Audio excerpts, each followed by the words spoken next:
और उसे लगता है कि मैं अभी भी उसे पसंद करता हूँ। हमारे खानदान में गिरी हुई चीजें नहीं उठाते।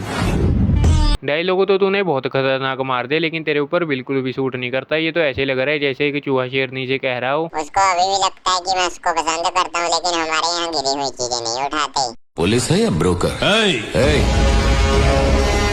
उंगली नीचे कर,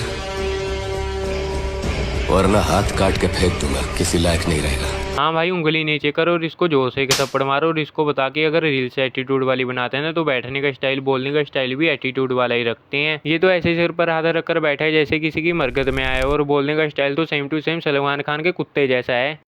हमको मारने के लिए सुपारी ली है? कितना रुपया की? 3 लाख रुपए की दादा। 3 लाख? हाँ। और हमारा जो दुश्मन है उनसे जाकर के बोलिएगा कि कितना साल से यही रेट पर चल रहे हैं, हमारा स्टैंडर्ड के हिसाब से थोड़ा रेट बढ़ाने को बोलिए। अगर बात स्टैंडर्ड की है तो इसके स्टैंडर्ड के हिसाब से तो 3 लाख रुपए तो बहुत ज्यादा हो गए। 3 लाख से सीधा 300 रुपए कर दो, और अगर भैया 300 भी ज्यादा लगे तो 200 में हो जाएगा, क्योंकि बात इसके स्टैंडर्ड की है ना। सुना है तुम बहुत बड़े दादा बन गए हो? हाँ राणा। हाँ नहीं कहते, राणा को जी कहते। भाई तू राणा वाले नहीं, चिंगम वाले डायलॉग मारा कर। चिंगम के जंगल से बच रही है, इम्पॉसिबल बोले तो ये इम्पॉसिबल। वैसे भी तुझ में और चिंगम में कोई ज्यादा फर्क नहीं है। फर्क बस इतना है कि उसकी एक्टिंग देखकर हंसी आती थी और तेरी एक्टिंग देखकर नींद। क्या कहा? गुस्सा आ गया था। गुस्सा आएगा तो मारेगा? अरे वो मंत्री का बेटा है। मंत्री का बेटा है तो गुस्सा आया तो मंत्री को भी नहीं छोड़ेगा। अबे तू 2019 में जी रहा है या 2026 में? तेरी 2019 वाली टाइट पैंट, उसी हिसाब से बालों का स्टाइल और तेरी खतरनाक डायलॉग बाजी का लाजवाब, ऐसा मैं कह सकता था, लेकिन एक नंबर की बकवास। पठान जी भैया।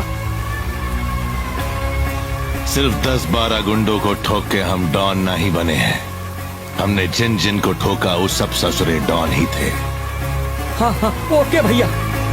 एटीट्यूड तो देखो इसका, अगर कोई इंसान 1-2 बंदे को ही ठोक दे तो भी उसमें इतना एटीट्यूड नहीं आएगा जितना इसमें एक डंडे को तोड़ने के बाद एटीट्यूड आ गया। भाई मुझसे बहुत बड़ी गलती हो गई जो मैंने इसको शरीफ ना समझ दुबला पतला समझ लिया। ये तो बहुत बड़ा गैंगस्टर निकला, इसने खुद से भी पतले डंडे को तोड़ दिया। क्या बोल रहा था उस दिन?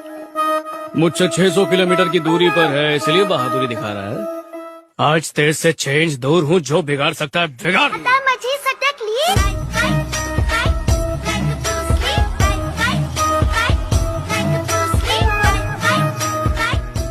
जितना मजा मुझे इसकी ये बोरिंग एक्टिंग देख कर नहीं आया, उससे ज्यादा मजा तो लास्ट में गाना सुनकर आ गया। उसमें कम से कम फीलिंग तो आ रही थी, लेकिन इसकी एक्टिंग देखकर तो भागते हुए इंसान को भी सुस्ती चढ़ जाए। तेरे बाप का क्या बे? नहीं रे, तेरे बाप की है, और तेरा बाप मैं हूँ। अबे क्या कर रहा है ये? माचिस की तिलियां क्यों गिरा रहा है? डायलॉग इतना खतरनाक और हरकतें किसी पागल से कम नहीं। अबे कम से कम नकली 20 रुपए वाली बंदूक ही ले लेता। अभी तुम लोग ही बताओ, इतने भयंकर डायलॉग में माचिस की तिलियां कहाँ से आ गई? मुझे तो लगता है KGF 3 इसको ही करनी चाहिए, ये करवाएगा उसको फ्लॉप।